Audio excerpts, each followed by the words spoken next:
Welcome to Heaping Spoonful, a twice-monthly conversation with restaurateurs, chefs, growers, and others who have helped generate the legends associated with eateries across the Mid-South. The team at Benny Keith is proud to sponsor this adventure with the goal of preserving the stories that have helped cultivate an amazing food scene across the Mid-South. So kick back and enjoy a Heaping Spoonful.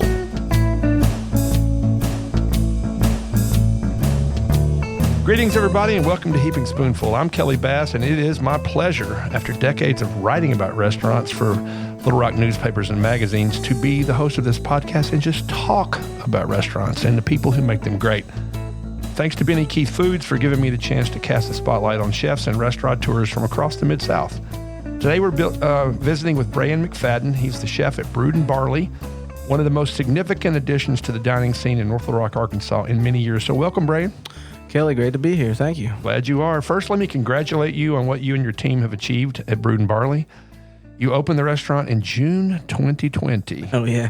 Right in the teeth of the first wave of the COVID-19 pandemic. And, you know, there were so many unknowns then. Unknowns about the virus itself, about its potential effects. Unknowns about how a restaurant was supposed to do business in that climate. But we're recording this episode of Heaping Spoonful in early August 2020. So please tell our listeners what you were facing when you opened a little more than 2 years ago. And if I remember correctly, you really had kind of hoped to open a little before that. Yeah, well, the plan was, so I moved down here from Philadelphia, January 2020. And at that time, you know, the pandemic was just kind of a buzz. We didn't really know what was going to happen. It was mostly not in the U.S. Yeah. It was crazy, to say the least. But we were supposed to open up in March. That was the plan. And I remember, like, sitting down with my cousin, you know, sitting down with Jess, and we were, like, looking at everything, and we were like, okay, furniture should be here this day. We think, you know, we'll do training this day, training that day. And then all of a sudden it was like, boom, you know, the guillotine, you know, everything fell. It was like, oh, man. And at that time, you know, it was just me and Dave Burnett at that time. So we were sitting there and we were going over just like interview process, like, all right, we have all these interviews, bringing this person in and that person. And, you know, Dave being here forever, he was like, hey, I got this guy, you know, we'll do this and we'll do that.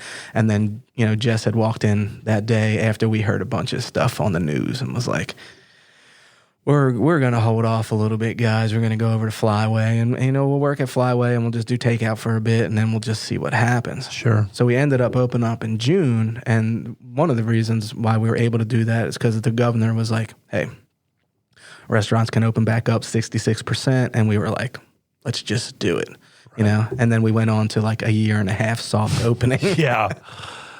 Yeah, well, I know, and again, you know, people are just powering on through. Not that COVID-19 has left us, but people have certainly moved on. So this, as fate would have it, is the 70th episode of Heaping Spoonful. Yeah. And episode 40, which was recorded 15 months ago, featured, you've already mentioned Jess McMullen, your cousin, and a co-owner of Brood Barley, and then also Flyway, which is its brother-sister brewery restaurant that's just around the corner and across the street from you. So tell us about your relationship with Jess, because I've got cousins I grew up with. I got cousins I barely saw. Did y'all hang out much when you were growing up, or were y'all in different parts of the world? So Jess was in Carolina. So he's in North Carolina, like just outside of Charlotte, Matthews, North Carolina. There's another town down there that he was in, but I forget what it was. And at that time, I was just out of Philadelphia. I lived in a town called Horsham.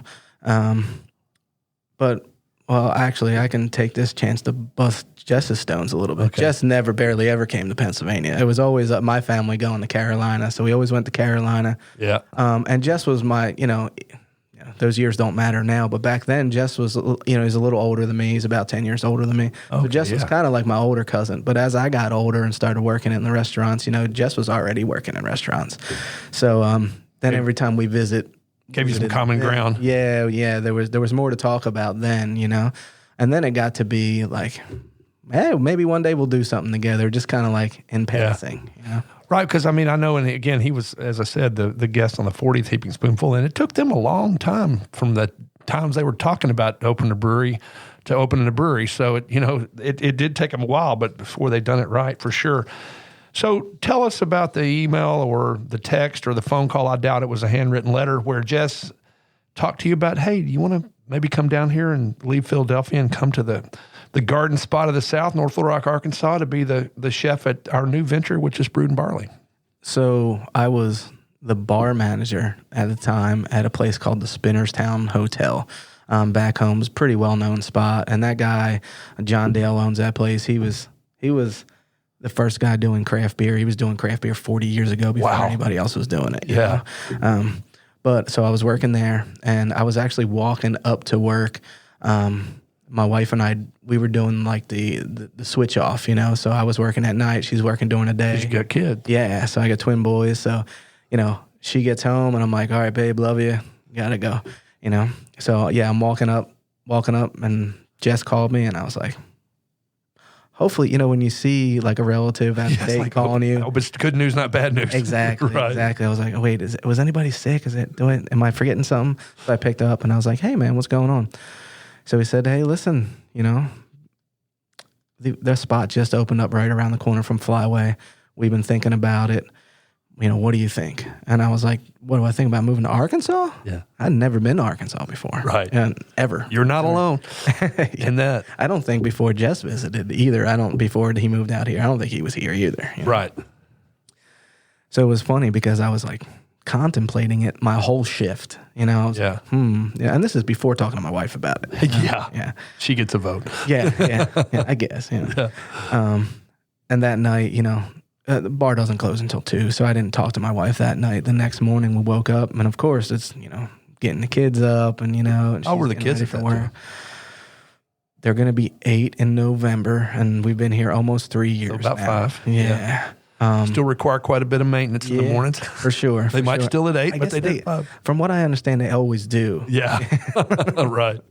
But yeah, so I looked at my wife. I said, hey, what do you think about moving to Arkansas? Didn't say anything about like, hey, restaurant, this and that. I was like, hey, what do you think about moving to Arkansas? And she's like, what are you talking about? And I said, is she from Philadelphia area or from Pennsylvania? Yeah, so she grew up about 45 minutes north of the city, a place called Sodderton. Yeah.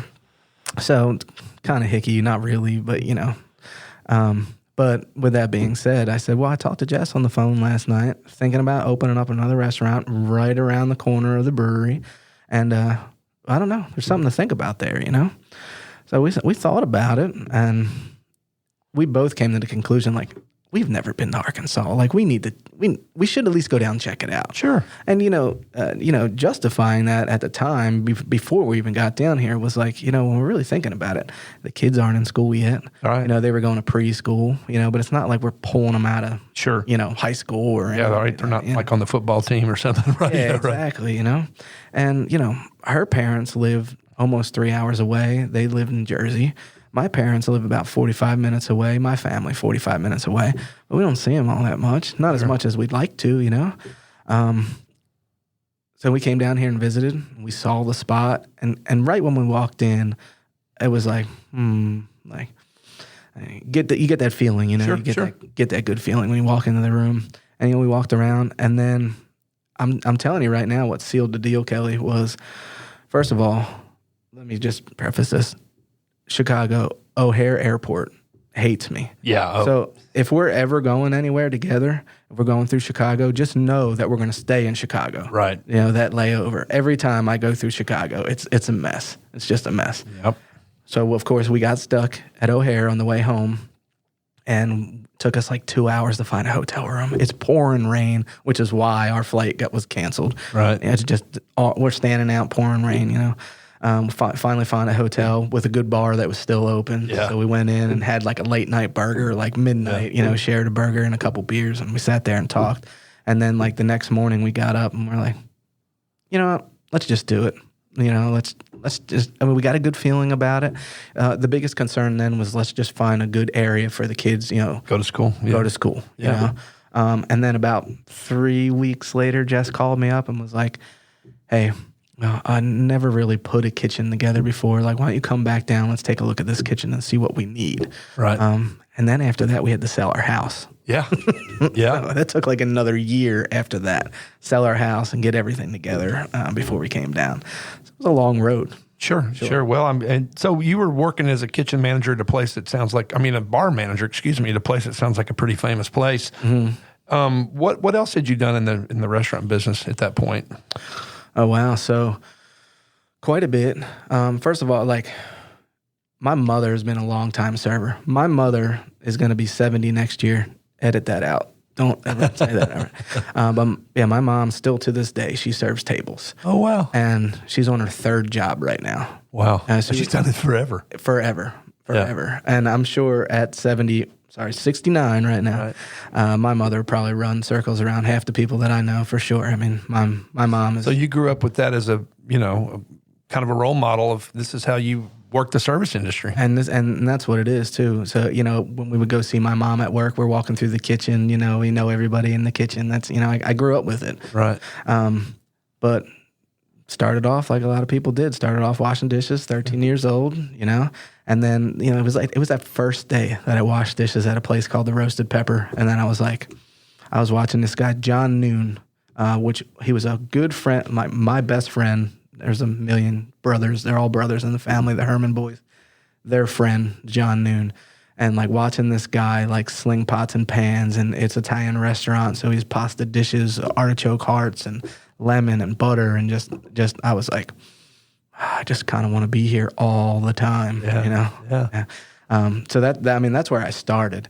And then after that, at that same restaurant was, again, probably so many people started this way. I was there washing dishes for a couple years. I was young, started at 13. So by the time I was 15, maybe 16, a guy that was, the sandwich guys, like making cheesesteaks and turkey clubs and all that kind of stuff, he just got fed up and was like, I'm out. Grabbed his bag and just out he went. And that was it. So the boss looked at me and was like, you've been watching him for years now. You can do that, right? I'll bring somebody else in to wash dishes. And I was like, deer in headlights, but I was like, all right, yeah, let's do it. So that's how I got my start actually cooking. Yeah, that's great. That is great. So I was also thinking, so been in the restaurant world, but all of a sudden Jess says, why don't you come help define what this thing's going to be? Come in here and first off, help us figure out how to outfit the kitchen. Secondly, I guess you worked alongside him, but put the menu together. So I think there's certainly, obviously, some satisfaction in going like, this is my thing. I'm the guy behind this. So you hadn't had the opportunity to be the number one guy, or had you had the opportunity to be the number one guy? No, I've been in plenty of management positions, but never been like, hey man, this is your thing. Let's do this. Yeah. Here we go. It's me and you. Yeah. So Brood Barley is what's known as a gastropub. And when you hear the term gastropub, what does that mean to you? When I hear gastropub, first of all, a lot of people think of that word and they're like, what gastropub, what is that? Because I can tell you, like East Coast, there were so many gastropubs, doesn't mean they were all gastropubs. It just means that that's what people were calling them. To me, gastropub is like fun, playful food, like almost like high-end bar food. Yeah, but in creative. Yeah. Yeah, because, there's nothing that wears me out worse. And there's a place in downtown Little Rock, and when it opened, I knew it was going to be popular because it was right down from the convention center. But it's like, hey, you can get a chicken Caesar salad.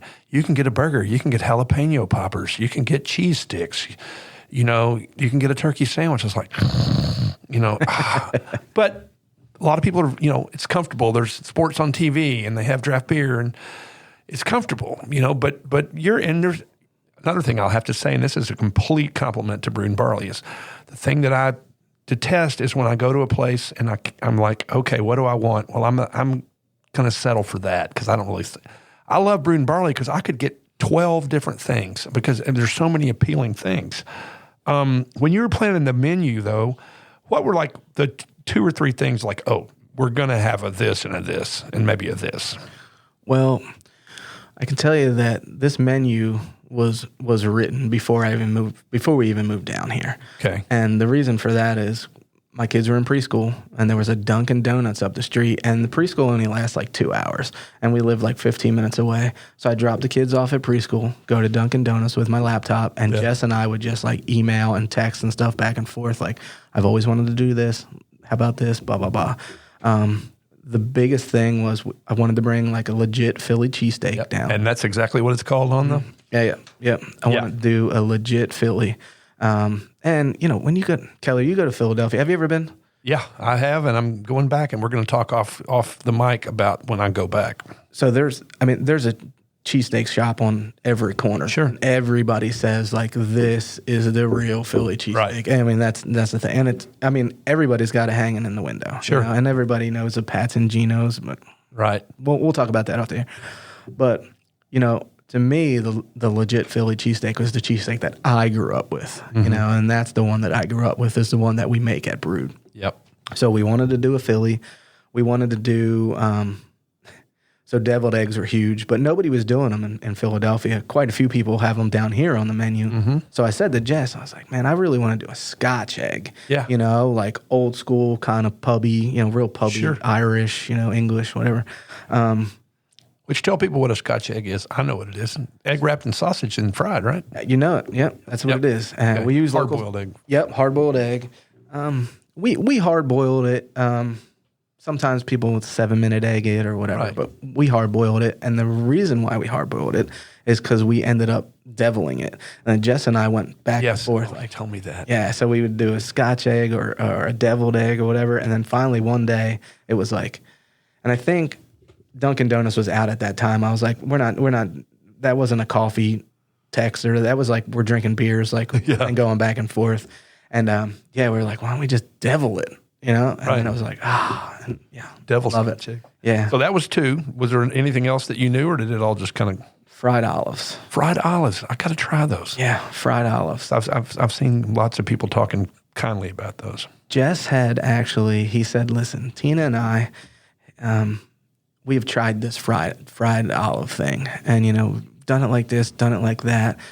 We don't know anybody else is doing a fried olive right now. Which kind of olive do you use? So we use, it's a green olive. It's green, okay. Yeah, it's a green olive. Classic green. Right. There's you definitely got to put a little work into it. And I will say this, that my very first prep guy, I'm not going to say his name, but my very first prep guy, when I showed him how we're going to, hey man, listen, this is what we're going to do here with these olives. And he was like, I'm using a piping bag. I'm stuffing olives right now. It's like, that's what we're doing, man. Yeah. And I got a feeling you're going to be doing a lot of them. Yeah. And we do. We sell a lot of olives. Oh, that's really, really great. Yeah. That's cool. So, again, Brood Barley has a bar, but it's not a bar. I mean, your food is, we talked about it, it's high-end bar food, but it's very creative. And so for those, again, we hope we have Heaping Spoonful listeners around the world, if not on other planets, but we know they're not all in Arkansas and they're not all in Central Arkansas. So for those who may or may not ever get a chance to come to your really cool place, I want to just kind of have a little lightning round where I'm going to name an item and you tell our listeners about it, kind of what it is and what makes it special. So, with menus, you can always tell if there's a box around them that's like, pay special attention to this because this is one of our big things. And so one of the top appetizers on the top left is fries. And you have fries, they're crabby and they're shush. So tell us about what those 2 styles of fries are. So crabby fries are actually really popular in Philadelphia. They're huge, and nobody's ever done them down here. Right. But, again, like putting the menu together, wanted to show a little bit of me Sure. down here. And crabby fries is something that was a staple for me growing up, especially when you're in the city. I mean, crabby fries. There's a place back home that, you'll stand in line for hours for fries. I mean, that's what it is, it's tossed in like a Chesapeake Bay, was similar to like an Old Bay seasoning, cheese, a little green onion, and that's it. It's So the word crab has nothing to do with crab. nothing to do with crab at Okay. all, which we knew was going to be a little bit of a learning curve growing up. But still in Philadelphia to this day, you still get people that are like, Right. there's no crab on this? It's like, So what's a shush fry? Just for different sauce? so shush is a sauce. That's a secret sauce. That's why we call it shush. Okay. So it's a secret sauce that we make in make in house. A little melted Asiago cheese on there too. It's great for drinking beer. Sounds good. So you never see on a menu outside of Brood Barley pierogies, and it's pierogies and crawfish. So tell people what a lot of people know the term pierogi, but they don't know exactly what it is. So I'll start by saying this. One of the big conversations one of the things I said to my cousin before I moved down here was like, hey, listen, and he agreed with me. It wasn't an argument. I was like, hey, listen, I'm not coming to the South to cook Southern food. I don't cook Southern food. Right. I'm no good at it. My cousin will tell you. I mean, he might have told you on the show last time. It's like, No. Don't ask Brayan to barbecue anything because he's no good at it.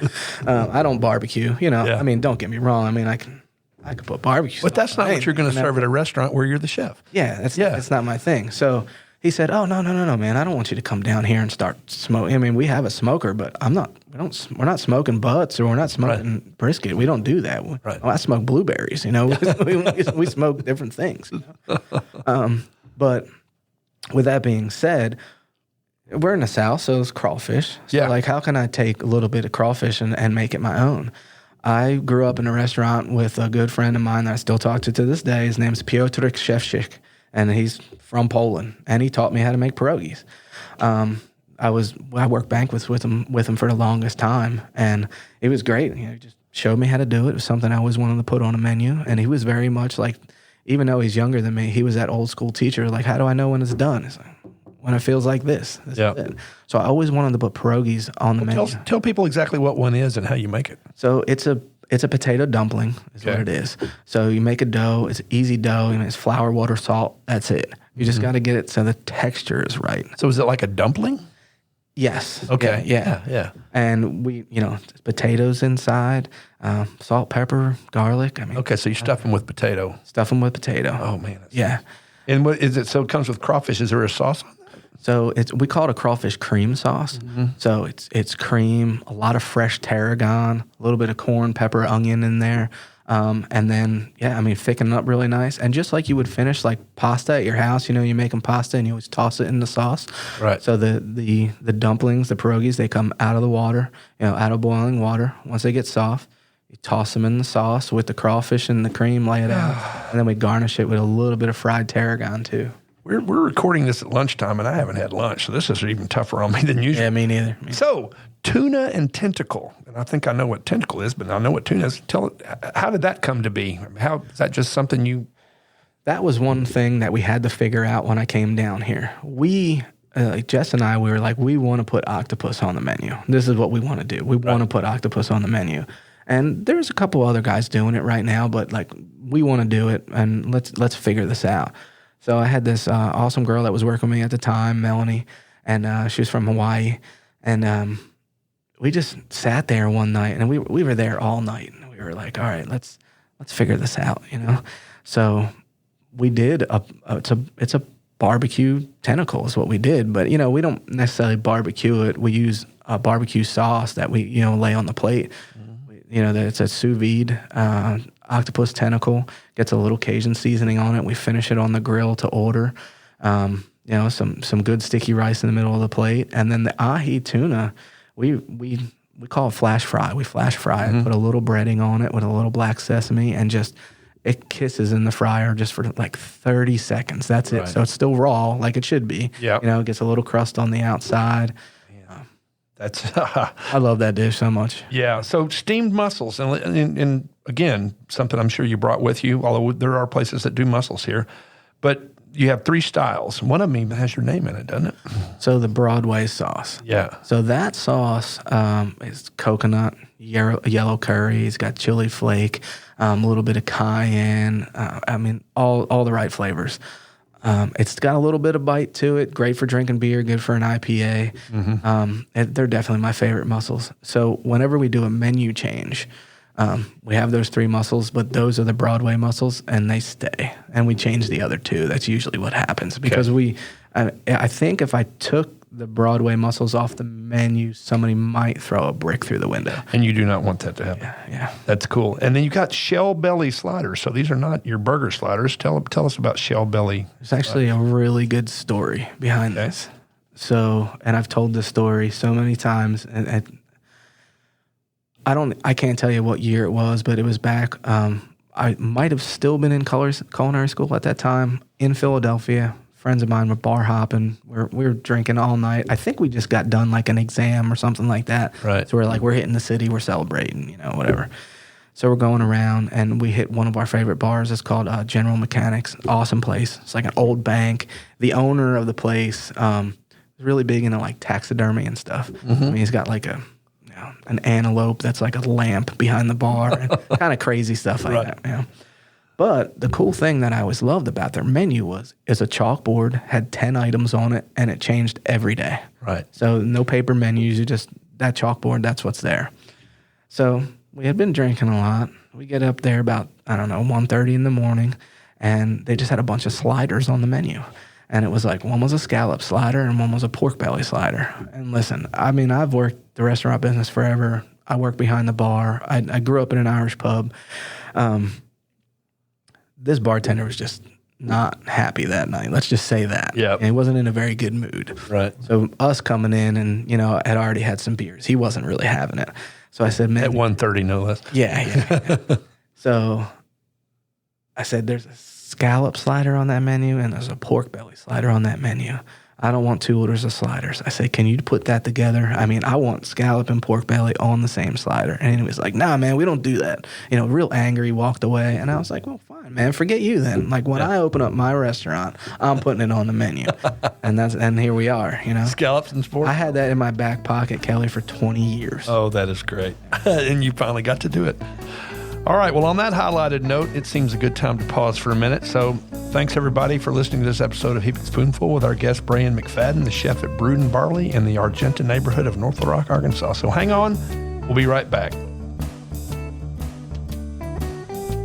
I hope you're enjoying this episode of Heaping Spoonful.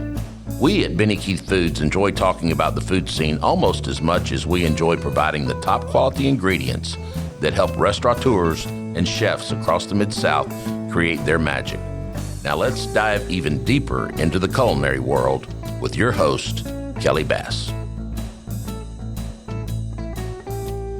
Welcome back to Heaping Spoonful. Now let's continue our conversation with Brayan McFadden. So let's get back into the item-by-item menu review. The raclette burger. And I know about raclette because my sister lives in Paris and I've had raclette. But tell us about the raclette burger. Well, man, when it boils down to it, again, we wanted to do some stuff that, people weren't doing here. Right. And I got to give Jess credit for that one. He was like, man, have you ever heard of raclette? I was like, I've heard of it, but I've never had it done. And nobody where I was living, nobody's doing raclette. And he said, well, that's the thing. Nobody's doing it down here either. So let's check it out and see what we can figure out. So, the first thing was like finding the right cheese at the right price. Yeah. Because that stuff is expensive. It's crazy. Yeah, it's crazy.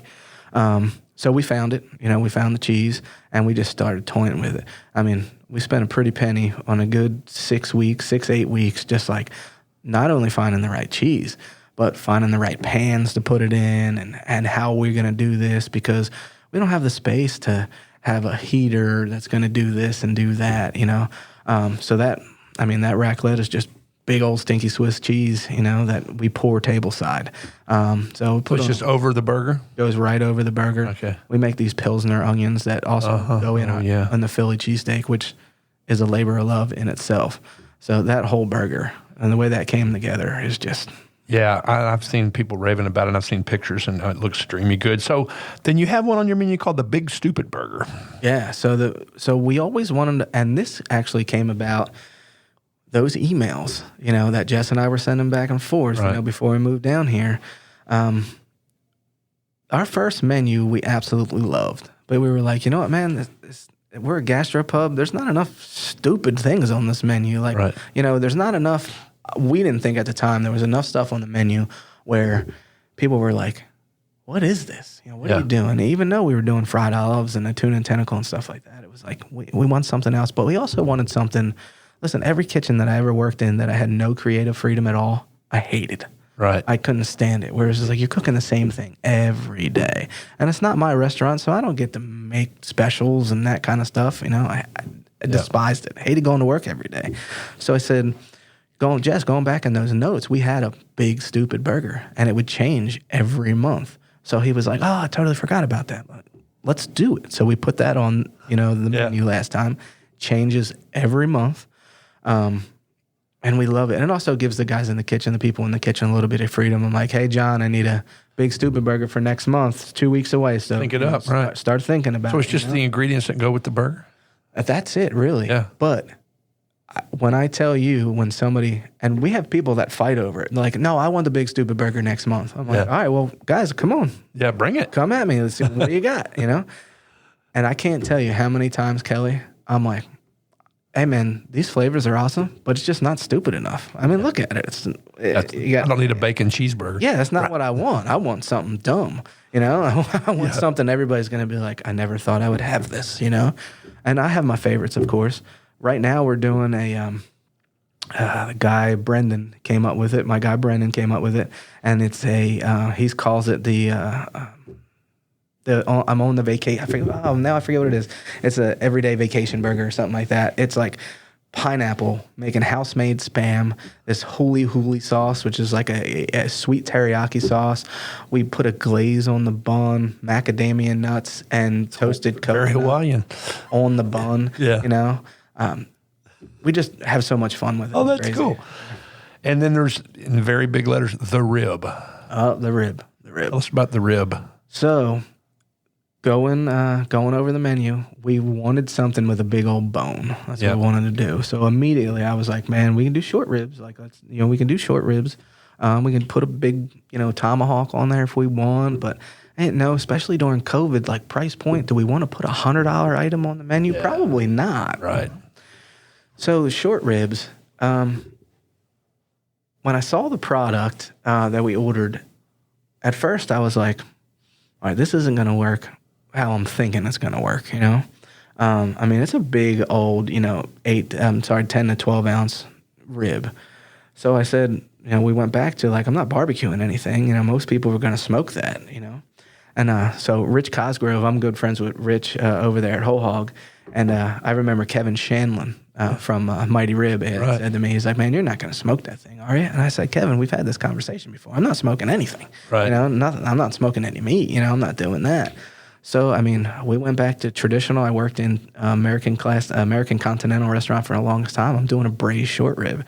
So we take those short ribs, a lot of red wine. We reused our stock, beef stock, a lot of peppercorns, bay leaves, mirepoix, carrots, onions, celery, and we let them ride. Now we tie them, we clean them up, we tie them, and they go in the oven for about 4 hours. Wow. Yeah, love it. Oh, man, that sounds good. Mm-hmm. And then you got the meatloaf, and I've read enough about you to know that's particularly special to you. So tell us, because that's about as Southern as it gets. So tell us about the meatloaf, and again, why that's special to you. So the meatloaf is, growing up, family was always like, all right, mom and dad would look at us like, your birthday's next week. Whatever you want for dinner for your birthday, that's what we're doing. And it was always my dad's meatloaf. Always. Right. Meatloaf, macaroni and cheese, stewed tomatoes. And it was so funny because every time I said it, my sisters were like, oh, not meatloaf again. No, meatloaf, But, everybody had their thing. Yeah. My sister always wanted Thanksgiving dinner for her birthday. Okay. In July. Right. So yeah, it was meatloaf. Now we switch it up, but that's my dad's recipe. We use bison and boar instead of beef. Onion gravy, mac and cheese, stewed tomatoes, and it sounds like crazy. And we always think like it was stupid because you take notes all the time. And like last year, I was like, all right, meatloaf sales are probably going to be down over the summer because it's going to be 100 degrees for 2 months. Right. Now, it just keeps going. Well, that's what I tell people. It's air conditioned, so even if it's hot outside, it's not hot inside. Oh, that's good, and it's nice to bring a family touch in the thing that you always chose for your birthday meal.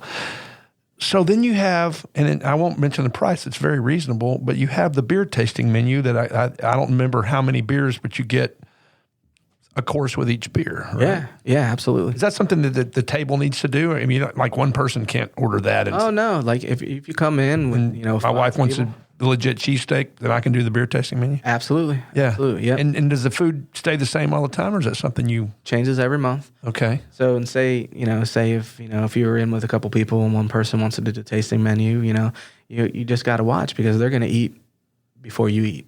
Yeah. So they're going to get 2 courses, and then their third course is going to come out with your course. You know, Right. So it kind of slows service down a little bit as far as your table goes. But I mean, you get beers. We pair the beer with the food. So is it like a couple of apps and then a main course and then a dessert, or is it just? Yeah, it usually ends up being like an app and a salad, or I mean, we change it up, so that's not necessarily true. I mean, we've done soup.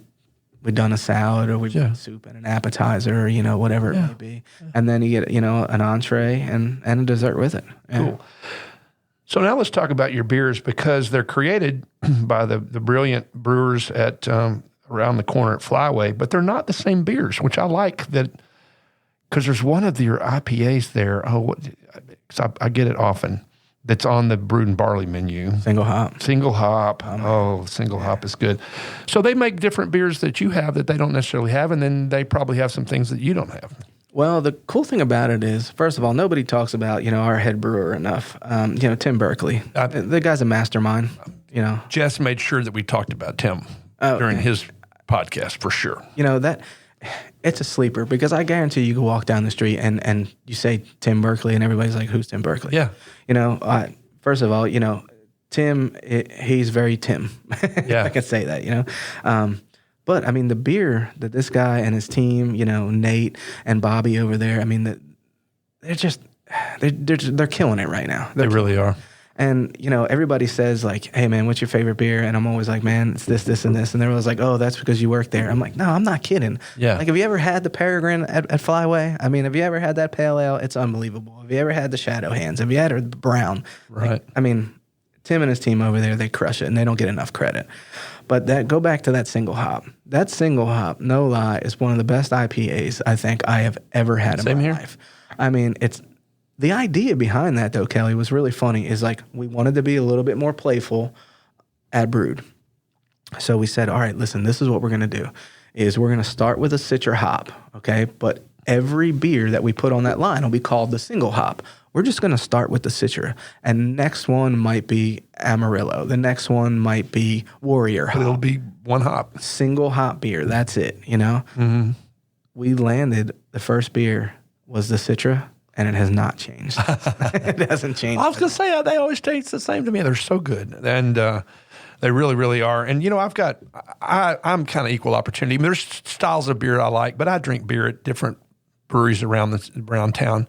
But my serious beer fans, I mean, Flyway's really is number one. And I don't mean to besmirch anything that's happening anywhere else. No, there's other good beers around. There are, but I mean, it really doing some very creative things. So, what about dessert? What can I get for dessert at Brood? I had to put a chocolate chip cookie on the menu. Yeah, well, you can't go wrong with it. But I will tell you right now, my wife doesn't keep chocolate chip cookies in the house. Because, I mean, I've been on a diet since I was 15 years old. Yeah. So, like chocolate chip cookies just don't last in my house. So the only time I get, and I probably do like 3 a week, right? At Brood. Showing some discipline. Yeah, I'm trying. The effort's there. Yeah. But, I mean, you can order chocolate chip cookies and milk. Yeah. I have an amazing baker right now, because it's one thing, hey, listen, surround yourself by good people, right? And always know where you fall short. I'm not a baker, I can make a killer chocolate chip cookie, and that's all I came to Arkansas with. I was like, man, I can do a cookie. Right. And then we started making our own ice cream, which is great. Oh, really? I didn't know that. We do. We make our own ice cream. The flavor changes every week. Actually, sometimes, depending on how it sells, it'll sell twice a week. It'll change twice a week. Because you sell so much of it. Because we sell so much of it, especially in the hot months. We sell a lot of ice cream. But that's another thing that we just get crazy with. I mean, we've done Chipotle lime. We've done popcorn ice cream. Yeah. We just kind of push the envelope with that a little bit. And we don't have an ice cream machine. We do everything by hand. So it's a no-churn ice cream, nice and smooth. How do you make ice cream without churning it? I don't know how it works. I can't tell you all. No. It's a lot of heavy cream, a lot of condensed milk, and a lot of arm. A lot of stirring. Yeah, a lot of arm. And I tell you what, right now, my sous chef, Joey Santoro, he made, right now, is one of my favorites. He made a Fig Newton ice cream. Oh, that sounds good. But he didn't use Fig Newtons. He's using like graham cracker and figs. And fresh figs. He made a fig sauce to put on top. Kelly, I'm telling you, if you take a spoonful of this and close your eyes, you're eating a fig Newton. Oh. It's crazy. It's cold and creamy. Yeah, it's so good. That's cool. Well, your lunch menu has some overlap with dinner, but they're not identical. Mm-hmm. But you got one thing on your lunch menu that whenever I come there for lunch, I get. It's the pork and polenta. Oh man. I mean, that's pork, but it's not like pulled pork barbecue. You want to come up with a dish like that the night before you drink a lot of gin. That's what happens. And then you come in the morning and you're like, I need something for this hangover bad. So this polenta that we make there is again, just like the shellbelly sliders. It's something that I've always wanted to land on a menu somewhere. Right. And, cornmeal, heavy cream, and a lot of smoked Gouda cheese. That's what goes in there, a little bit of salt and pepper, and that's really it. Well, that's my go-to when I come for lunch. And now let's talk about your happy hour, because which is when you saw me just a few days ago, it was happy hour. Due to some unfortunate circumstances at my day job in early 2021, I worked the kind folks, Aaron Stanger and the kind folks at the Innovation Hub in North Little Rock, just down the street a couple blocks from you, gave me a chance to work there because my office was destroyed. And so I worked about 3 months there. It didn't take me long to figure out that you have a happy hour, which is 3 o'clock to 6 o'clock, 7 days a week. 6. Because you're closed on Sunday. Yeah. Every day you're open, it's happening. Yep. Which, again, you don't find a lot of Saturday happy hours. And I got there and I saw, wow, they've got some of that single hop beer is a couple bucks off. They got some apps. Oh, the chips with the blue cheese. Oh man, those are because it's blue cheese crumbles, but also a blue cheese sauce, and you make the chips, and you get that for like $5. That fabulous sweet potato lemonade's a couple bucks off. So happy hours is really cool there. So just talk a little bit about how you all decided to bite the bullet and let people like me get that good stuff for less money. I can tell you this, that we never were going to do happy hour. It was a thing. We were like, no, I don't think we do. Especially, I don't think that a new restaurant opening up should do a happy hour because, you want everybody to taste you're new to town. You want, everybody to taste your food. But COVID changed everything in the last couple of years. Yeah. So we were like, all right, listen, we're going to do a happy hour. And then we were going to get rid of happy hour. I mean, we were. And then the next thing you know, Arkansas Times comes out and we got voted like the second best happy hour. And we were like, can't quit it now. Jess and I, Dave Burnett, and we looked around and we were like, damn it. Guess we're stuck now. Guess now we're doing it. All right. It's really good. So then we decided, all right, let's sit down and really like take a look at this menu. All right, we're going to do, beer, we're going to do on draft this and that, and fried banana peppers, and you get our mussels too. You get our mussels at discount happy hour. We just started making our own sausage too, not too long ago. Oh, really? Hey, I hired Brandon Brown. I don't know if you know that name. I do know that name. Brandon Brown is an ace in the hole, that guy. Yeah. Not only is he an amazing talent, but he's just an awesome dude. Yeah. But he comes in and we're making sausage now. So we just put what we call the bar dog, DAWG, right, on the happy hour menu. Oh, I'm going to have to come back for that. It's on like a lobster roll. It changes every week too, and it's just next level. I just accepted a meeting notice. I've got a meeting set for 3 o'clock on September 15th. I will be back before September 15th because it's only August the 8th right now. But I know what I will be getting when I get there. That's great. So listen, your restaurant is in the heart of the Argenta district of downtown Little Rock, which is really one of the cooler neighborhoods or areas in central Arkansas.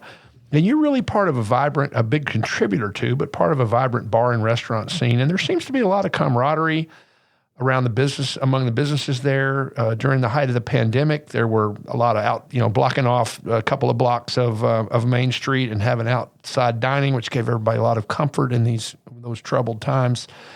There's a free concert series that brings in big-time national acts that play once a month on the plaza. Mm-hmm.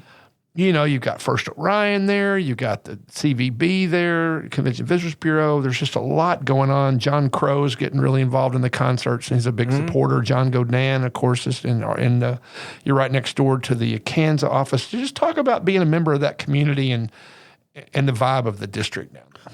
Well, first of all, I mean, I'm lucky. I mean, landing in North Little Rock, I live in North Little Rock, work in North Little Rock. It's just awesome. And, people of North Little Rock have accepted us really well. I mean, it's just an awesome place to be. But one of our big sales coming down, I mean, look at that plaza. I mean, that plaza is just beautiful. I know. I mean, everybody, you drive by that. I had friends in from out of town last week. I drove them by the plaza, and they were like, Brian, what the heck is that? And I'm like, man, it's the concerts out there. They got the water features. They got the swings. I mean, it's beautiful. Sometimes they'll have the ballet will come out and do some ballet and things, and you see great pictures on social media of folks, dancing ballet with that great backdrop. And am I really in North Little Rock, Arkansas? Yeah, I mean, it's awesome. It's awesome.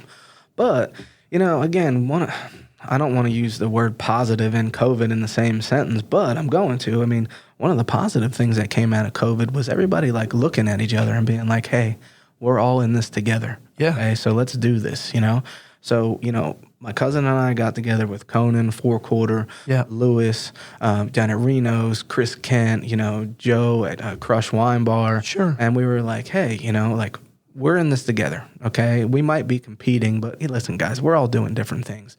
Let's figure this out together. And that's what we did. And I think it really helped. I mean, just all us, what are we going to do this weekend, guys? Or what are we going to do next weekend? Or like, hey, I got this going on. Okay, then I won't do this, and then we'll do that next weekend. Just figuring it out together. Sure. And it really brought everybody together. I mean, there's some really good camaraderie down there. Just awesome people. I mean, you talk about Conan, Four Quarter. I mean, Lewis at Reno's. I mean, there's just good guys, man. And those guys are putting out good food too.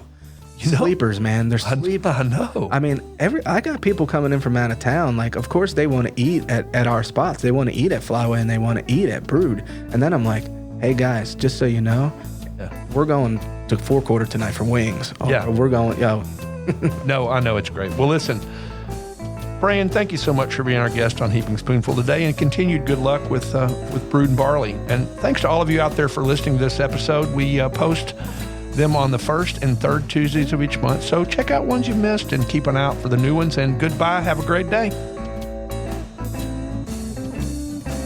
We hope you enjoyed this episode of Heaping Spoonful. On behalf of all of us at Benny Keith Foods, Mid-South Division, please know how much we love connecting you with the legends of the culinary scene and their unique stories. I look forward to the next time we can offer you another Heaping Spoonful.